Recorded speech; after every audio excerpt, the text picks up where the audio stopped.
जिनको डायबिटीज हो जाती है उनका लीवर खराब, जिनको डायबिटीज हो जाती है उनका खून खराब हो जाता है, और खराब खून जो है ना खतरनाक होता है, ट्राइग्लिसराइड बढ़ना, और इसकी वजह से क्या होता है, ब्रेन हेमरेज हो सकता है, ब्रेन स्ट्रोक आ सकता है, पैरालिसिस हो सकता है, नपुंसकता आ जाती है, अंधापन आ जाता है। डायबिटीज आ गया तो कुछ भी हो सकता है, ये समझ लो। मैं आपको कुछ गंभीर बीमारियों के इलाज बताता हूँ। सबसे गंभीर बीमारी इस समय देश में डायबिटीज है, शुगर की बीमारी। 5,70,00,000 लोगों को ये बीमारी हो चुकी है और 3 करोड़ को होने वाली है बहुत जल्द। मैंने 8,70,00,000 लोग इस बीमारी के शिकार, और ये बीमारी आ जाए ना शरीर में तो पूरा शरीर खोखला हो जाता है। ये डायबिटीज की बीमारी में सारी दुनिया के वैज्ञानिक कहते हैं कि ये ऐसी बीमारी है जो आपको चुप डाले, पता ही ना चले कि आप मर गए। इसको अंग्रेजी में कहते हैं साइलेंट किलर, चुपचाप मार डाले, ऐसी बीमारी। ये चुपचाप कैसे मारती है? जिनको डायबिटीज हो जाती है ना, अंदर ही अंदर उनकी दोनों किडनी खराब हो जाती है, गुर्दे, पता ही नहीं चलता। और इस बीमारी का इलाज हमारे देश के बड़े बड़े डॉक्टर्स भी नहीं कर पाते। अगर किसी भी बड़े डॉक्टर के पास आप जाओगे तो वो कहेगा इंसुलिन के इंजेक्शन लगाओ या इंसुलिन की गोली खाओ। ये जो इंसुलिन है ये डायबिटीज से ज्यादा खतरनाक है। डायबिटीज का मरीज अगर 25-30 साल जिंदा रहे तो इंसुलिन उसको 15 साल में ही मार डालती है, क्योंकि इंसुलिन और जल्दी खराब करती है शरीर को। जितने लोग इंसुलिन लेते हैं सब बुरी हालत में जाकर मरते हैं डायबिटीज से। शरीर सड़ जाता है, अंग गल जाते हैं, खतरनाक ऑस्टियोमाइलाइटिस जैसी बीमारियां आ जाती हैं इंसुलिन से। तो अगर आपकी पहचान में कोई व्यक्ति है ऐसा जो डायबिटीज का मरीज है और इंसुलिन ले रहा है तो उससे मना करना कि मत लो, अच्छी बात। तो फिर पूछेगा मैं क्या करूं, तो उसको बताना कि इलाज करो योग और प्राणायाम और आयुर्वेद की मदद से। क्या करें? प्राणायाम करना है डायबिटीज के मरीजों में। सभी को बताना है कि 3 प्राणायाम करें रोज 1 घंटे। एक प्राणायाम है जिसका नाम है भस्त्रिका, 5 मिनट हर दिन सवेरे खाली पेट। दूसरा प्राणायाम है कपालभाति, वो करना है 30 मिनट आधा घंटे हर दिन सवेरे खाली पेट। और तीसरा प्राणायाम है अनुलोम विलोम, वो करना है हर दिन आधा घंटे। तो पहला है भस्त्रिका, दूसरा है कपालभाति, तीसरा अनुलोम। वैसे तो 8 प्राणायाम हम सिखाते हैं सबको, लेकिन आप जो मरीज है ना उनको कहो कि 8 करें तो बहुत अच्छा, नहीं कर पाए तो 3 तो जरूर करने पड़ेंगे। भस्त्रिका 5 मिनट, कपालभाति आधे घंटे, अनुलोम विलोम आधे घंटे। भस्त्रिका कैसे होता है? आराम से बैठ गए, जैसे मैं बैठा हूं, आप बैठे हैं, और आपकी जो पहली उंगली है और ये अंगूठा ये इस तरह से स्पर्श कर लिया, इसको ध्यान मुद्रा कहते हैं। आप इसमें आराम से बैठ गए और धीरे धीरे सांस भरेंगे, धीरे धीरे छोड़ेंगे, लंबी सांस भरेंगे, लंबी सांस छोड़ेंगे। यही प्राणायाम है भस्त्रिका।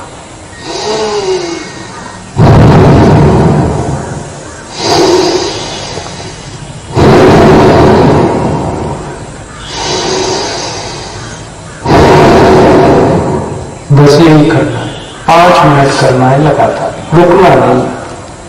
फायदा इसका तब ज्यादा होता है, 5 मिनट लगातार हो, कोई भी कर सकता है आराम से बैठ के। तो ये भस्त्रिका प्राणायाम करना। दूसरा प्राणायाम है कपालभाति। वो क्या होता है? झटके से सांस बाहर निकालते हैं, ताकत के साथ, झटके के साथ सांस को बाहर निकालते हैं, और सांस लेने के बारे में नहीं सोचते, बस निकालने के बारे में सोचते। लेने का काम तो अपने आप हो जाता है, आपको निकालना है।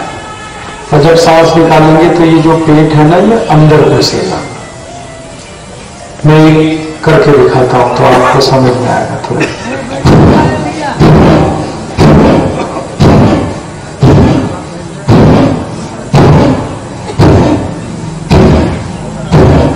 ये है कपालभाति। कितनी देर करना है? आधा घंटा। लगातार अगर कोई इसे आधा घंटा कर लेगा बहुत प्रभावी है डायबिटीज। इतना बढ़िया ये प्राणायाम है। जिनको भी डायबिटीज 20-20 साल से और जिनकी 20 साल से इंसुलिन। इसके बाद तीसरा प्राणायाम क्या करना है? अनुलोम विलोम। उसमें क्या है? जो दाहिनी नाक है उसको दाहिने अंगूठे से बंद करें, दाहिनी नाक, और बाईं नाक से पूरी सांस निकालना है बाहर, और बाईं नाक से फिर सांस भरें और दाहिनी से निकालना है, फिर दाहिनी नाक से भरें और बाईं से निकालना है, फिर बाईं से भरें दाहिनी से निकालना है। ऐसे एक बार करके दिखाता हूं।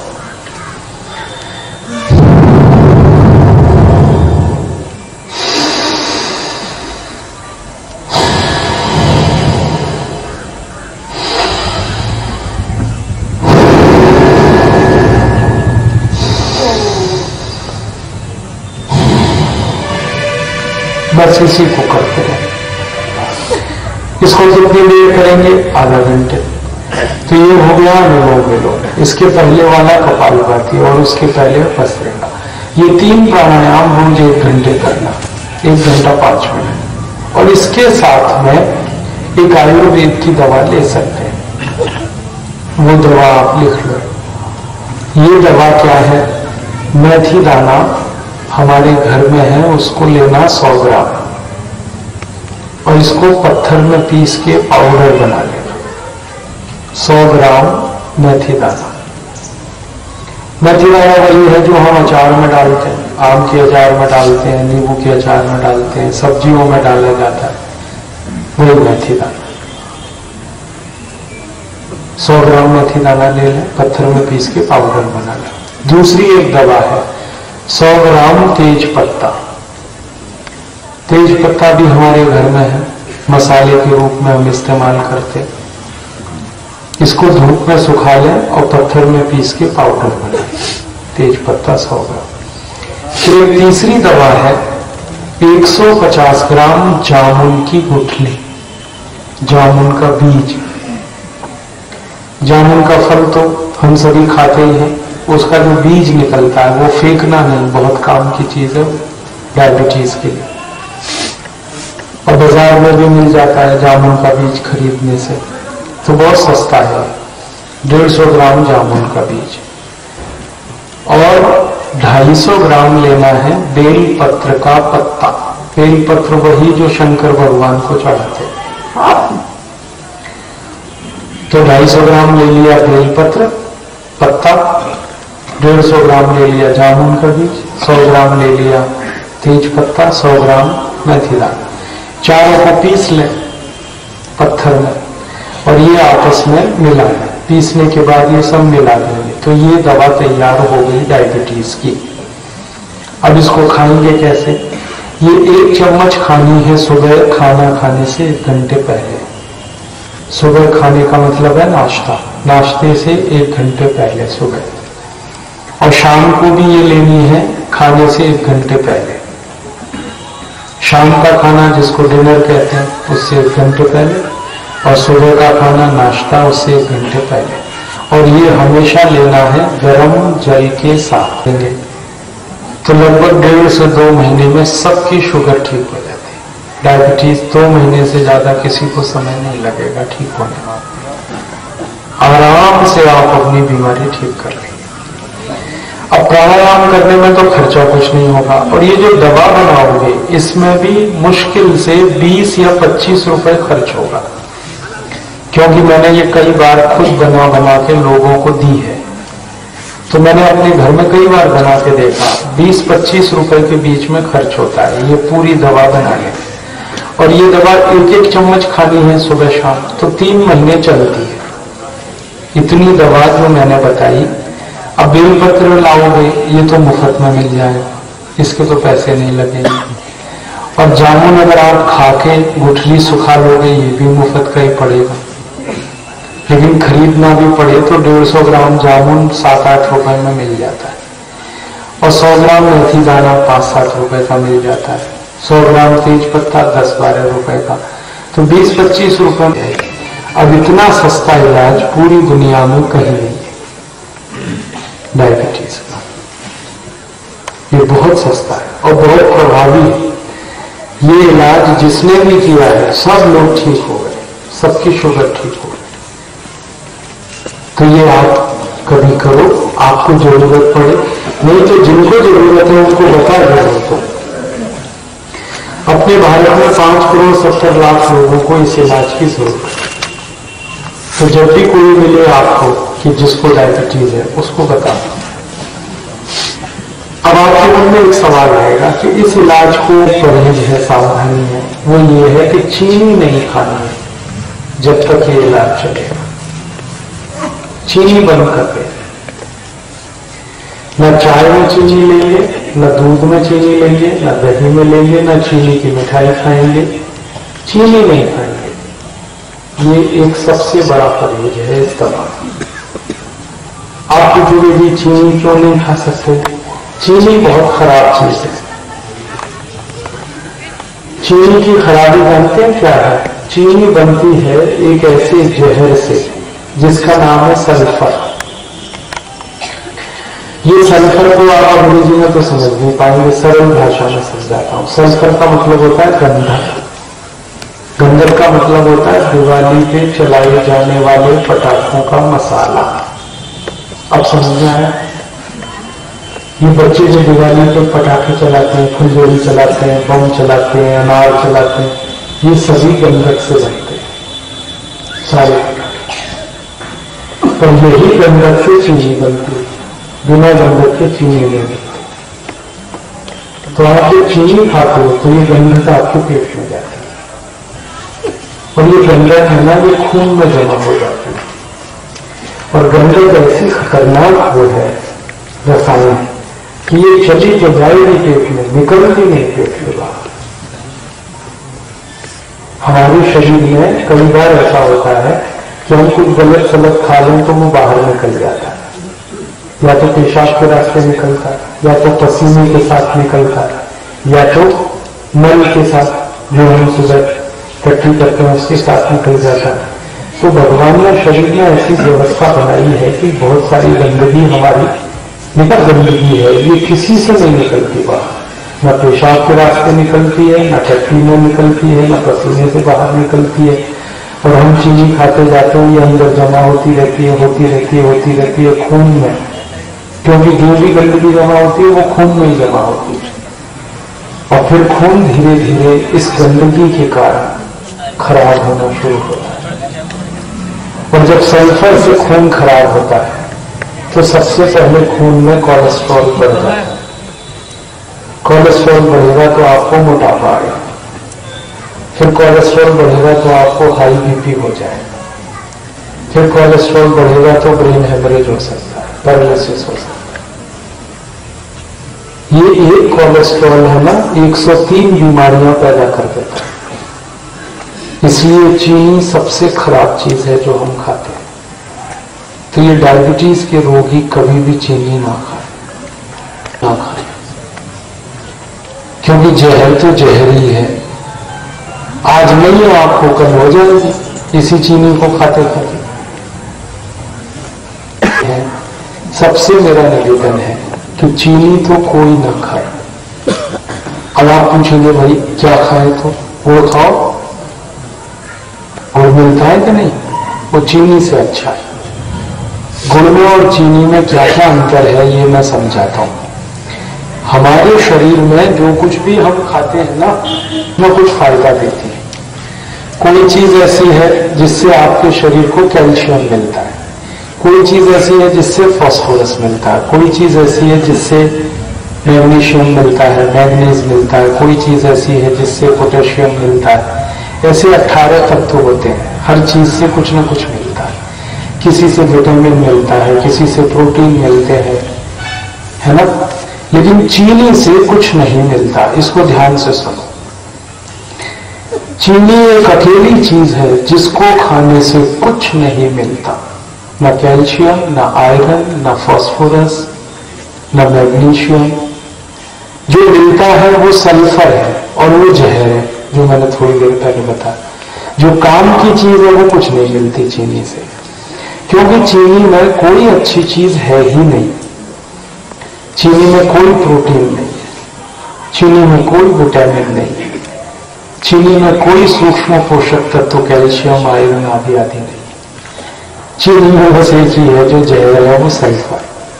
और दूसरी चीनी में चीज है वो है मीठापन। लेकिन ये जो चीनी का मीठापन है, इसको विज्ञान की भाषा में कहते हैं सुक्रोज। विज्ञान में चीनी के मीठेपन को कहते हैं सुक्रोज। और ये सुक्रोज वो मिठाई है जो कभी भी हजम नहीं हो सकती किसी को। मनुष्य को तो होती नहीं, जानवरों को भी नहीं हो सकती।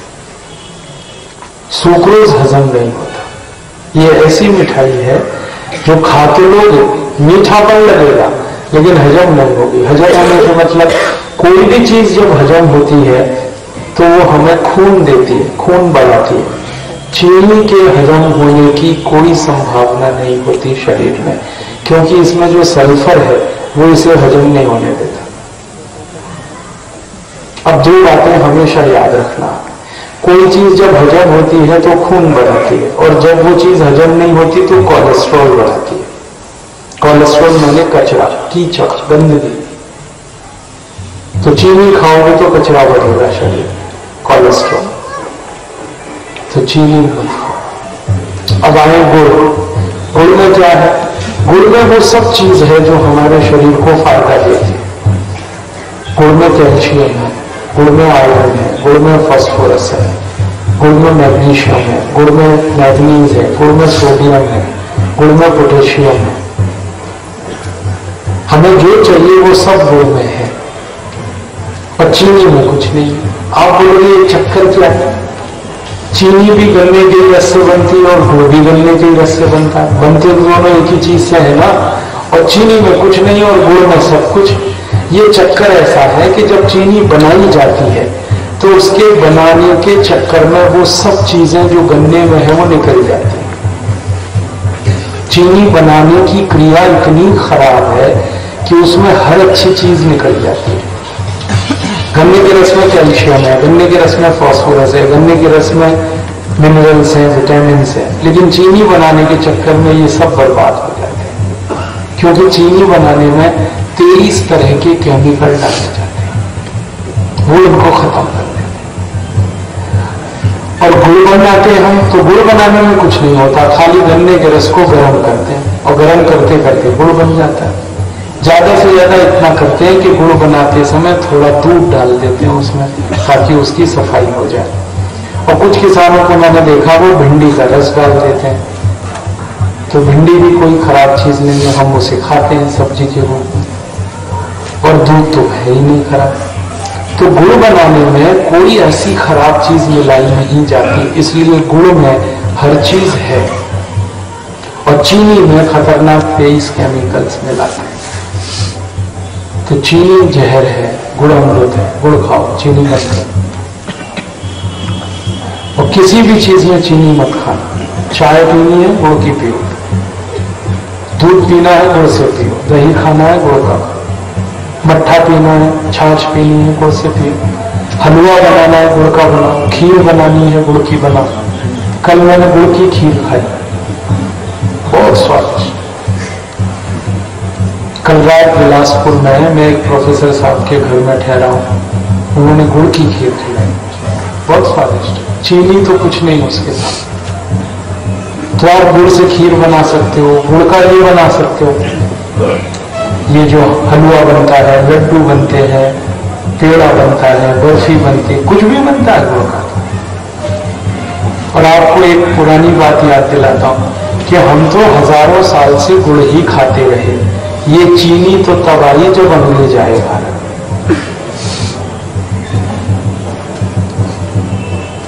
अंग्रेज आए, उन्होंने अपनी सरकार बनाई और अंग्रेजों ने एक चीनी मिल लगाई सबसे पहले सन 1868 में।